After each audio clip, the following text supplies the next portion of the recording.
Hello my dear viewers, I am Vishwanath political review.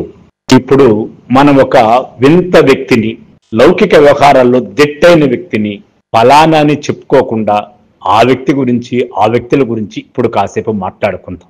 వారందరికీ కలిసి so అనే పేరు పెడదాం, లేకపోతే హూ అనే పేరు పెడదాం.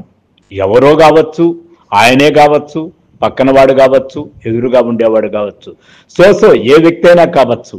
అతని అభిప్రాయాలు ఏంటి, అతని వ్యక్తిత్వం ఏమిటి, అతని ఆచరణ ఏమిటి, అతని ఆలోచన ఏమిటి, ఇలా ఇప్పుడున్నటువంటి చాలా మంది ఉద్యమకారులు కావచ్చు, నాయకులు కావచ్చు, మేధావులు కావచ్చు, సమాజానికి పెద్ద పెద్ద ఉపన్యాసాలు ఇచ్చి పెద్ద పెద్ద ప్రబోధనలు చేసే వ్యక్తులు కావచ్చు, వారందరినీ కలిపి మనము సో అనే వ్యక్తిగాను, ఎవరు అనే వ్యక్తులుగాను మనం వర్గీకరించుకున్నట్లయితే అలా సో వ్యక్తులు అడుగడుగునా కనిపిస్తారు.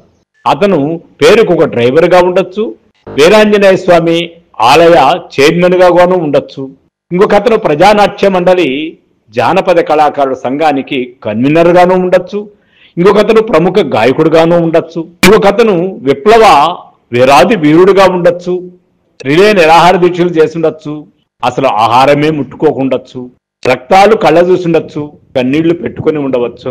ఇలా ఎన్నో రకాల వ్యక్తుల్ని మనము సో వ్యక్తులుగా మనము వర్గీకరించవచ్చు. అలా సో వ్యక్తులుగా అంగీకరించిన వాళ్ళల్లో అంబేద్కర్, పూలే, కార్మికుల యూనియన్ జిల్లా రీజనల్ సెక్రటరీలు కొండకు జాతకాలు కూడా చెప్పేవాళ్ళు. అంబేద్కర్ను వాడుకుంటారు, పూలేను వాడుకుంటారు, కార్మికుల యూనియన్కు నాయకులుగాను కూడా చలామణి అయిపోతారు.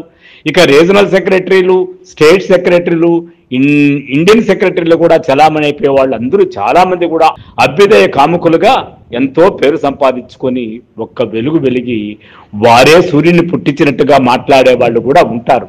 ఆ వారే ఇంకోవైపు జాతకాలు చెబుతూ ఉంటారు, ముహూర్తాలు పెడతారు. ముహూర్త బలం లేనిదే బయటకు నడిచి కూడా రారు, అడుగు కూడా పెట్టరు.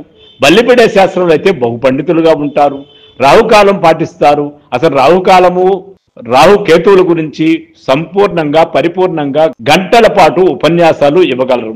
వారందరూ కూడా కార్మిక నాయకులే, విప్లవ వీరులే, సమాజాన్ని ముందుకు నడిపించే సో వ్యక్తులే. వారందరూ వాళ్ళ వారసులను కూడా వారి దారిలోనే నడిపిస్తుంటారు. ఎవరో మారిపోవాలని, నా బిడ్డ బాగుండాలి, పక్కవాడు విప్లవాదిగా ఉండాలనే సో ఆలోచనతో చాలా మందిని ఉత్ప్రేరకం చేస్తూ ఉంటారు, చైతన్యం చేస్తూ ఉంటారు. ఒక రకమైనటువంటి మాయా మబ్బు కమ్మేస్తూ ఉంటారు. అయితే వీరు మాత్రం వారు వారసులకి అన్ని పాటించమని సాంప్రదాయాలు, సనాతనాన్ని మొత్తాన్ని చెప్పి అడుగు కూడా బయట పెట్టకుండా వాళ్ళ పిల్లల్ని, వాళ్ళ పిల్లల్ని, చెప్పాలంటే వాళ్ళ కుటుంబాలన్నింటినీ కూడా అన్ని రకాలుగా బహుజాగ్రత్తగా భద్రజీవులుగా గడిపేస్తూ ఉంటారు. నీతులు మొత్తము నేటి యువతరానికి వినేవాళ్ళుగా ఉంటే ఇప్పుడు ఎవరు వినరనుకోండి, అలా మైకుల ముందు కూర్చొని మైకాసురులైపోయి రకరకాల మాటలు మాట్లాడేస్తూ ఉంటారు. మీరేమనుకోవద్దండి, అడుగు కూడా బయట పెట్టండి. చేతబడి గురించి చెప్పమంటే ఆయన చేతులు రెండు తిప్పి ఎంతో బాగా చెప్తాడు. పూడికిలు తీయమంటే తీస్తాడు. అభివృద్ధి కాముకుడిగా పేరు గడిస్తాడు. ఇలా బహిరంగంగా కీర్తి కిరీటాలు పెట్టుకుని తిరుగుతూనే ఉంటారు ఆ సో అనే వ్యక్తులు. వ్యక్తికి బహు దొడ్డ పేర్లు ఈ సో వ్యక్తులు. వీరు చెప్పేదొకటి, చేసేదొకటి. శ్రీరంగనీతుల్లాగా వారి వ్యవహారం నడుస్తూ ఉన్నప్పటికీ వీరే ప్రస్తుత సమాజంలో చైతన్యపూరితమైనటువంటి సామాజిక అభివృద్ధి కార్యక్రమాలకి వారసులుగా ఉంటారు. కాబట్టి అభివృద్ధి కావచ్చు, ఆలోచన కావచ్చు, ఆచరణ కావచ్చు, ఎక్కడ వేసిన గొంగళి అక్కడే ఉండటం అనేది సర్వసాధారణమైన విషయం.